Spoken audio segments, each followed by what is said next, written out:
किसान राजू रहता था। वो सुबह से शाम खेतों में काम करता रहता। पहले खेतों में हल चलाता, फिर उसमें बीज बोता। फिर जब उसकी फसल पक जाती तो पूरी मेहनत से उसे काटता था। लेकिन राजू के गांव का सरदार एक बुरा इंसान था। वो उसकी सारी फसल जबरदस्ती ले लेता। इसलिए जब फसल तैयार हो जाती तो राजू उसे बोरियों में बंद करता और उन बोरियों को अपने सरदार तक पहुंचाता था। सरदार को राजू पर कभी रहम न आया। वो बहुत जालिम दिल इंसान था। हाँ राजू, तुमने सारी बोरियां रख दी, अब तुम यहाँ से जा सकते हो। राजू घर को वापस जाता है। उसे अपने लिए कुछ खास फसल नहीं बचती थी, लेकिन वो फिर भी इसमें खुश था। एक दिन वो खेत में खुदाई कर रहा था।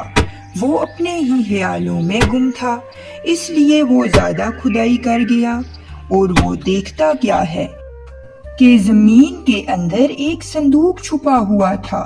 वो उस संदूक को देखकर हैरान होता है। अरे ये तो बहुत भारी है, ये किसने रखा होगा? इसमें क्या है? मैं इसको खोलता हूँ। राजू के दिमाग में मुख्तलिफ सवाल आते हैं। वो उस संदूक को खोलता है। अरे वाह, ये तो हीरे और जवाहरात से भरा हुआ है। लेकिन इस बात का इल्म गांव के सरदार को नहीं होना चाहिए, वरना वो इसको जबरदस्ती छीन लेगा। राजू इस खजाने को देखकर बहुत खुश होता है और संदूक लेकर घर जाता है। दिल ही दिल में वो सोच रहा था कि इसे कहाँ छुपाया जाए। घर जाकर वो अपनी बीवी को दिखाता है और पूछता है, नूरी, तुम क्या कहती हो? इस कीमती संदूक को कहाँ छुपाया जाए? इसको हम घर के सहन में दफन कर देते हैं, यही हमारे लिए सही रहेगा। लेकिन किसान की बीवी पेट की बहुत हल्की थी।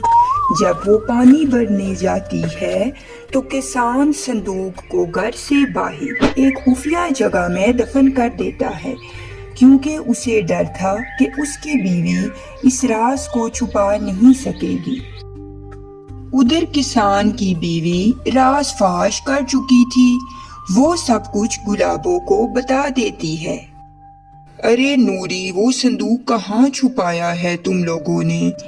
गुलाबो, कैसी बातें करती हो? इतना कीमती संदूक कहाँ छुपाया जा सकता है भला? हमने उसे घर के सहन में दफन कर दिया ताकि कोई भी इसके बारे में न जान पाए। बहाने बहाने से गुलाबो सब कुछ नूरी से पूछ लेती है।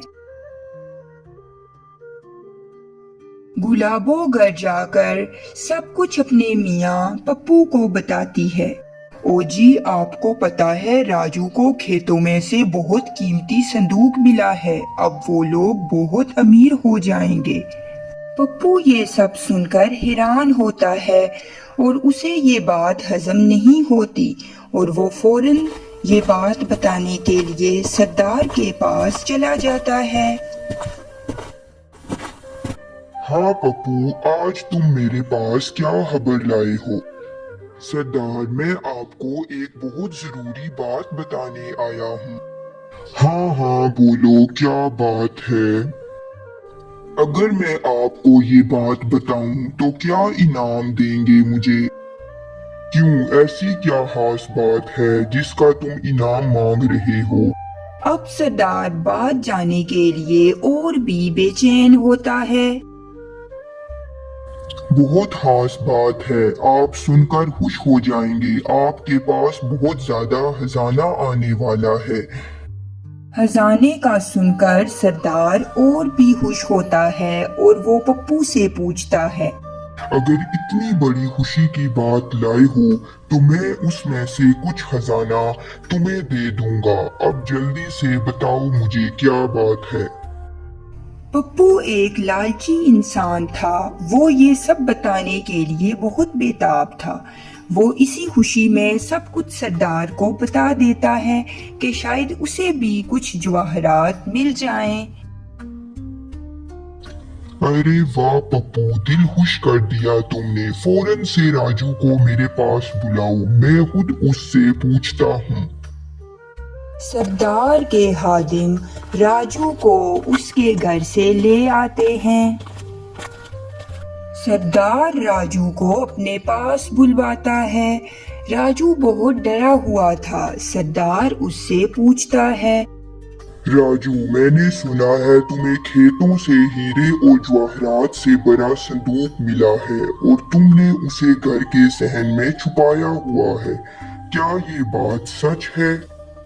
راجو فوراً سے جواب دیتا ہے، یہ بالکل جھوٹ ہے، مجھے کوئی صندوق نہیں ملا۔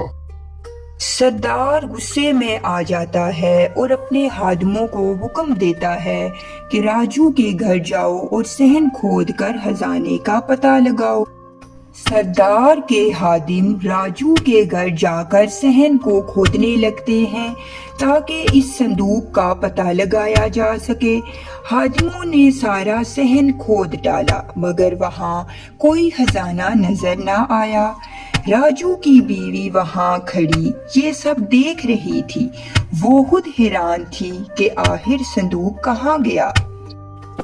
خادم کافی دیر صحن میں کھدائی کرتے رہے لیکن انہیں کوئی خزانہ نہ ملا۔ آخر کار تھک ہار کر وہ دونوں واپس چلے جاتے ہیں۔ یوں غریب کسان اپنی عقل مندی سے اپنے خزانے کو بچا لیتا ہے۔ تو دوستو، ہمیں اس کہانی سے یہ سبق ملتا ہے کہ ہمیں چھوٹی چھوٹی باتوں کو نظر انداز کر کے صبر، برداشت اور عقل مندی سے کام لینا چاہیے۔ اگر آپ کو یہ کہانی اچھی لگی ہے تو چینل کو سبسکرائب کریں۔